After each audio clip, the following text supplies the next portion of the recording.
नमस्ते दोस्तों। आज हम लोग एक बहुत ही महत्वपूर्ण विषय पर चर्चा करने वाले हैं। जो देश को बाँटने वाली ताकतें हैं, वो किस तरह से काम कर रही हैं इस विषय पर।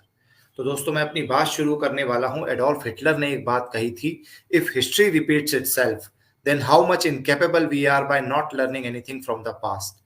इसका अर्थ है कि यदि इतिहास अपने आप को दोहराता है, तो हम कितने नाकाबिल हैं कि हमने इतिहास से कुछ नहीं सीखा।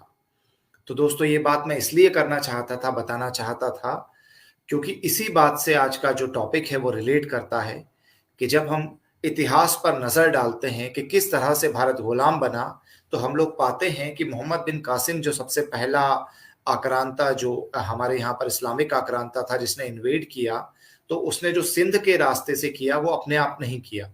हम सभी लोग जानते हैं कि राजा दाहिर बहुत ही काबिल योद्धा थे और बहुत ही काबिल राजा थे। उस समय ज्ञान बुद्ध नाम के एक व्यक्ति ने उन्हें धोखा दिया था और जो अरबी लोग थे उन लोगों ने ज्ञान बुद्ध को भड़काया था कि ये हिंदू राजा है, तुम बौद्ध हो तो तुम लोग यहाँ पर शासन कर सकते हो, इसको हटा देंगे, हम आपको शासन दे देंगे। ऐसे भड़काकर उससे दरवाजे खुलवा लिए थे रात को और उसी के आधार पर जो मोहम्मद बिन कासिम रात के समय एंटर हो गया था और उसके बाद जो आज पाकिस्तान का इलाका है वो पूरा इलाका जो सिंध हुआ करता था, जो राजा दाहिर का राज्य हुआ करता था, वो हमारे हाथ से चला गया।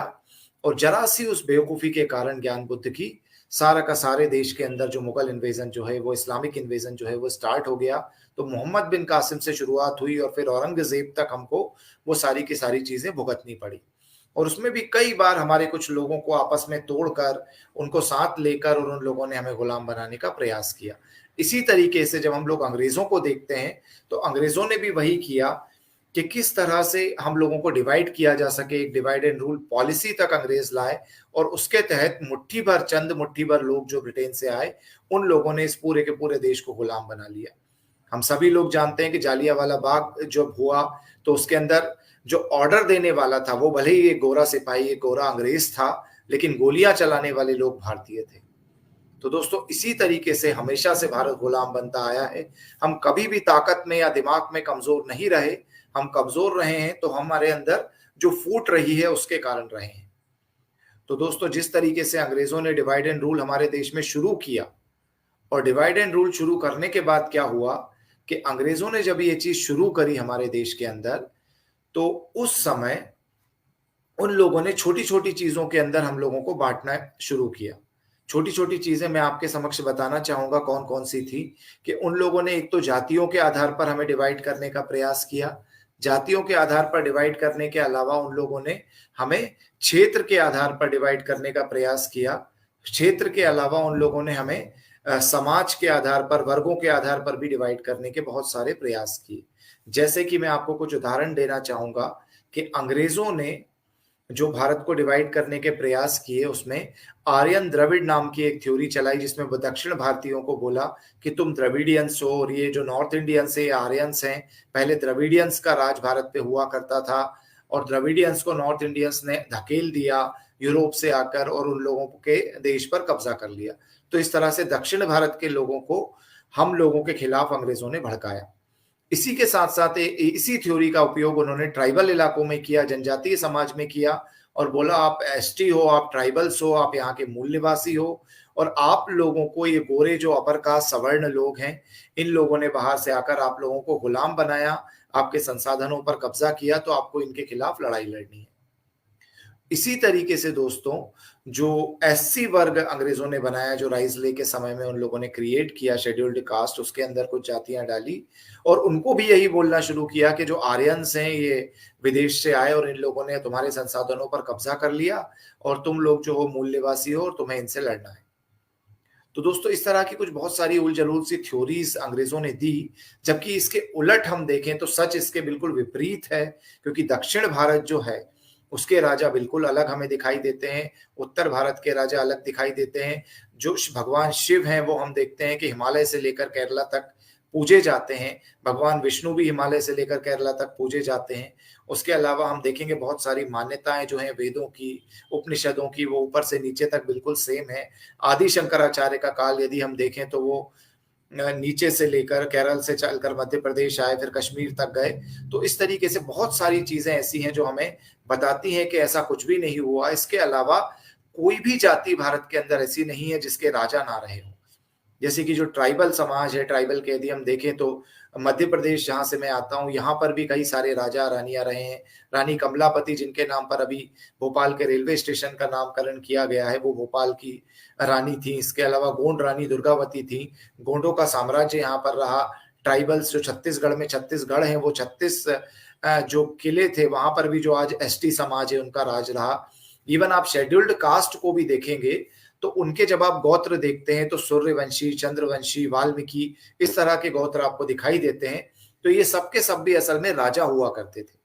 तो दोस्तों ये भी राजा हुआ करते थे। अनफॉर्चुनेटली मुगल पीरियड के अंदर जब इन लोगों को मुगलों ने हराया और ये बोला कि या तो आप कन्वर्ट हो जाओ या फिर हमारे यहाँ पर औरतों की ये जो पखाने जो होते थे, जो ये मलेच्छ लोग जो उठाकर ले आया करते थे औरतों को, तो उन जगहों पर जो बंद रखा करते थे तो उन्हें बाहर नहीं जाने देते थे।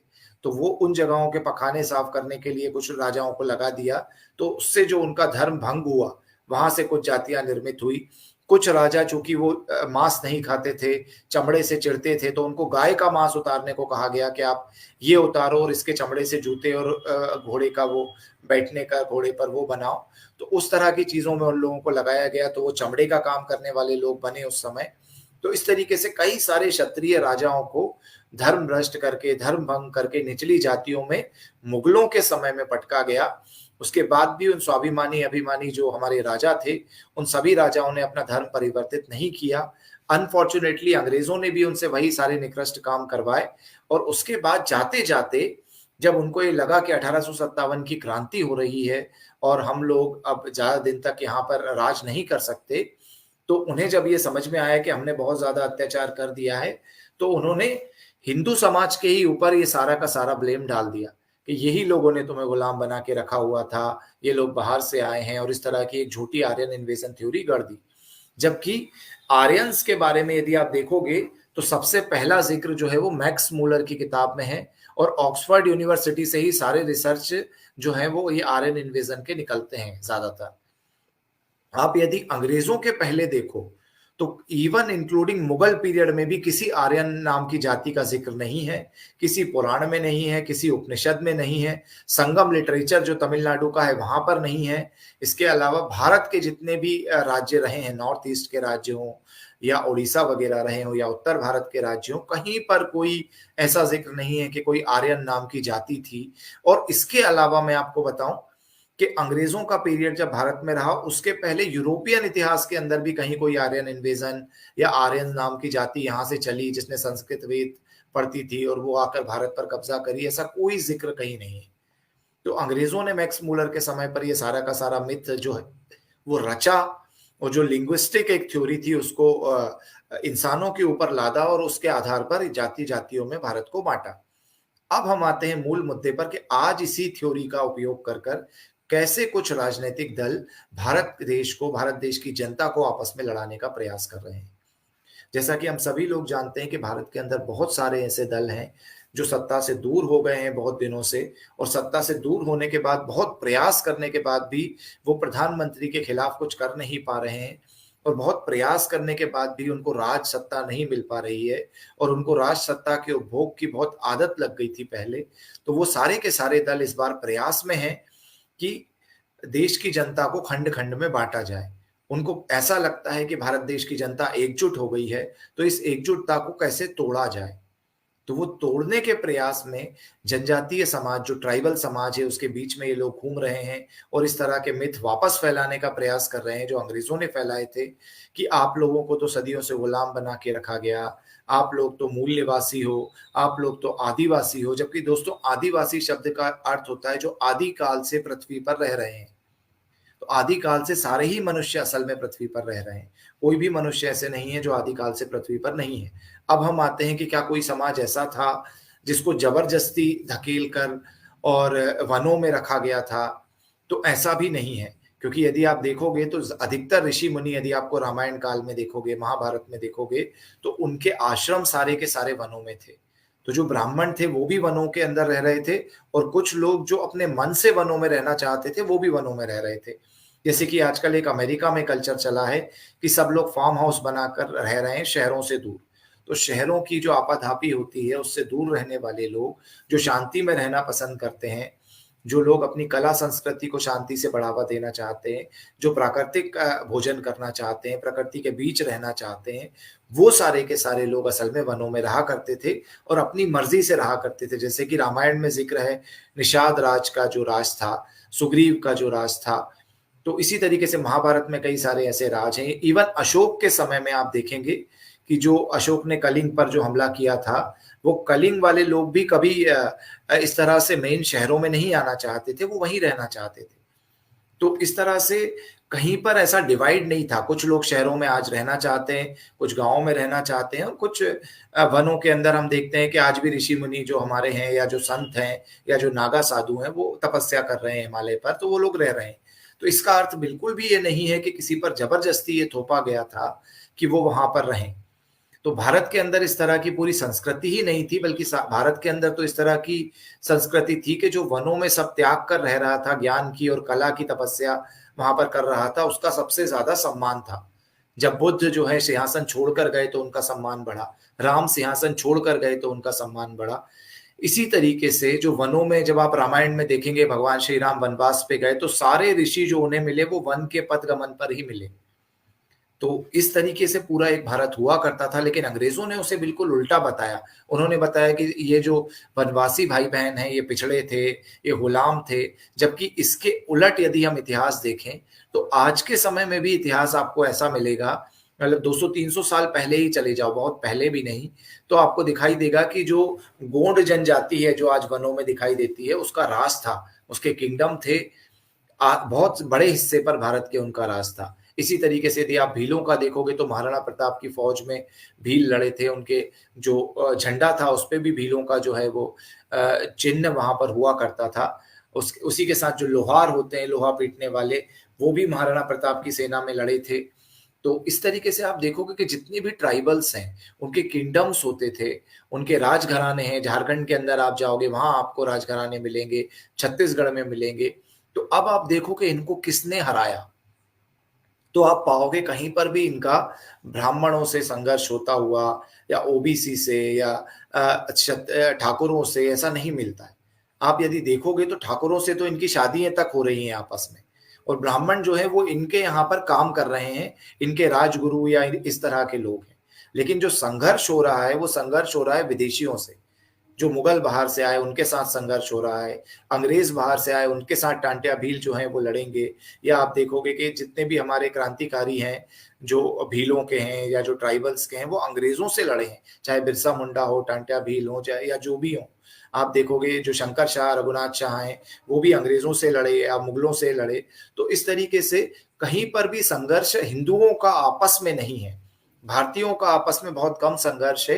विदेशी आक्रांताओं ने आकर इनके राज छीने, इनके राज बर्बाद किए, इनका सोना लूटा, अपने देशों में ले गए, इनकी औरतों को कन्वर्ट किया, और वही लोग आज ये भड़काने का प्रयास कर रहे हैं कि ये तो आपस में तुम लोग लड़े थे और तुम लोगों ने आपस में लड़के एक दूसरे के राज छीन लिए, हमने तो आकर तुम लोगों पर एहसान किया कि तुम्हारी ये लड़ाइयाँ रोकी और गरीबों को जो है वो स्थान दिया ऊंचा।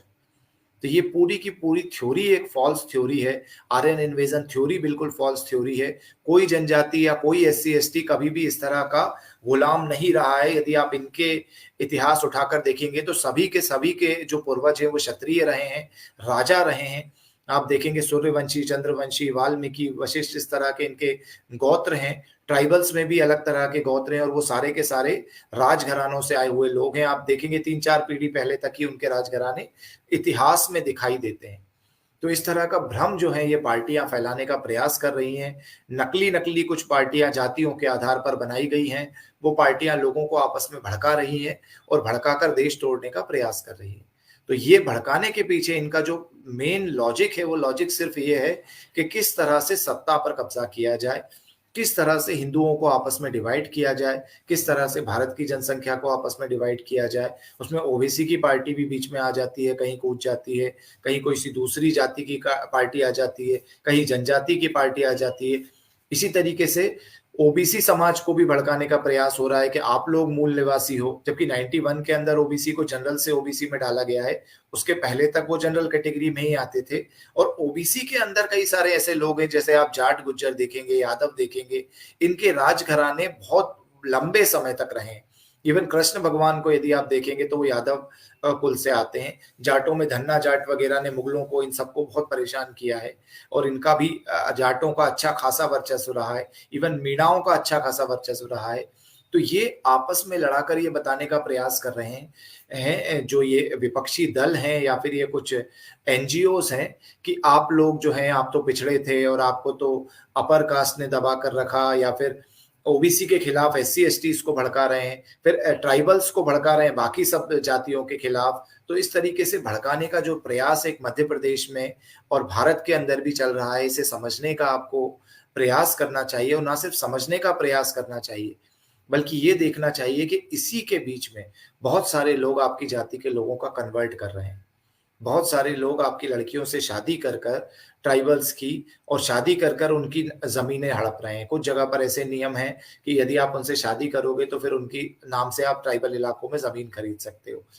तो बहुत सारे लोग हैं जो दूसरे धर्मों के हैं, वह ट्राइबल्स की लड़कियों से शादी इसलिए करते हैं ताकि उनके नाम पर ज़मीन खरीद सकें, उनके नाम पर चुनाव लड़ सकें और फिर वहाँ पर एरिया पर बहुत सारे रिसोर्सेज़ पर कब्ज़ा कर सकें। तो ये बहुत सारे षड्यंत्र जो हैं वो देश के अंदर चल रहे हैं। कुछ लोग सत्ता पाने के लिए डिवाइड कर रहे हैं, कुछ लोग कन्वर्ट करने के लिए डिवाइड कर रहे हैं और कुछ लोग रिसोर्सेज पर कब्जा करने के लिए डिवाइड कर रहे हैं। और कई सारे लोग ट्राइबल्स की लड़कियों से शादी कर कर फिर उन्हें अरब में या यूरोप के अंदर बेचकर आ जाते हैं, फिर दूसरी लड़की से शादी कर लेते हैं। इस तरह के भी बहुत सारे लोग षड्यंत्र कर रहे हैं। तो हमें इन षड्यंत्रों को समझना चाहिए और जो भी लोग हमें आपस में लड़ाने का प्रयास कर रहे हैं, उन्हें मुंह तोड़ जवाब देना चाहिए और उनके इन षड्यंत्रों में नहीं फंसना चाहिए। यदि हम इन षड्यंत्रों में फंसे तो एक बात हमें समझनी चाहिए कि पिछली बार भी जब डिवाइड एंड रूल हुआ था तो देश गुलाम हुआ था और हमारा देश जो है, अफगानिस्तान कट गया, बांग्लादेश कट गया, कश्मीर के अंदर आधा कश्मीर हमारा जा चुका है। उसके बाद चाइना ने हमारा कुछ हिस्सा हड़प लिया है। उसके बाद देश के अंदर भी अभी हम देख रहे हैं कि बहुत अच्छे हालात कुछ इलाकों में नहीं हैं।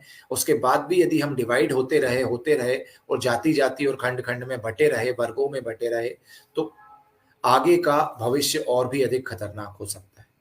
तो इसी विषय पर आज मुझे लाइव करना था, आपसे चर्चा करनी थी कि ये जो आपस में एससी, एसटी, जनरल, ओबीसी को भड़काने का प्रयास हो रहा है और ये नई-नई सेनाएँ, नए-नए दल और नए-नए ये जो जातिगत संगठन खड़े हो रहे हैं, इनसे बचने का प्रयास करें।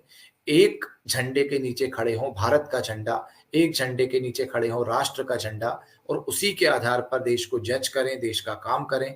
आप सभी जाति यदि मिलकर काम करेंगी तो दुनिया में कोई ऐसा देश नहीं है जो हमें हरा सके, क्योंकि डेमोग्राफी डिविडेंड है। हम लोग सबसे यंगेस्ट कंट्री हैं इस समय और सबसे यंगेस्ट कंट्री रहने वाले हैं 2045 तक। यदि एकजुट होकर सभी जातियां काम करेगी तो कोई हमें विश्व गुरु बनने से नहीं रोक सकता। और यदि एकजुट नहीं होकर हम आपस में बटे रहे तो बहुत जल्द ही हमें दोबारा से भारत विखंडन देखना पड़ेगा। तो अब फैसला आपके हाथों में है कि आप लोग इन षड्यंत्रकारियों को करारा जवाब देने के लिए तैयार हैं या इनके षड्यंत्र में फंसने के लिए तैयार हैं। तो यही बात आज मुझे इस लाइव के अंदर करनी थी।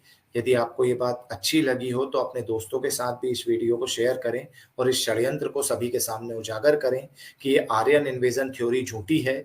कोई आर्यंस का हमला भारत के ऊपर नहीं हुआ था। हम सभी भारतीय मूल निवासी हैं, हम सभी भारतीय भारत माता की संतान हैं और हम सभी के पूर्वज यहाँ पर राजा रहे हैं, किसी एक जाति के लोग राजा नहीं रहे हैं।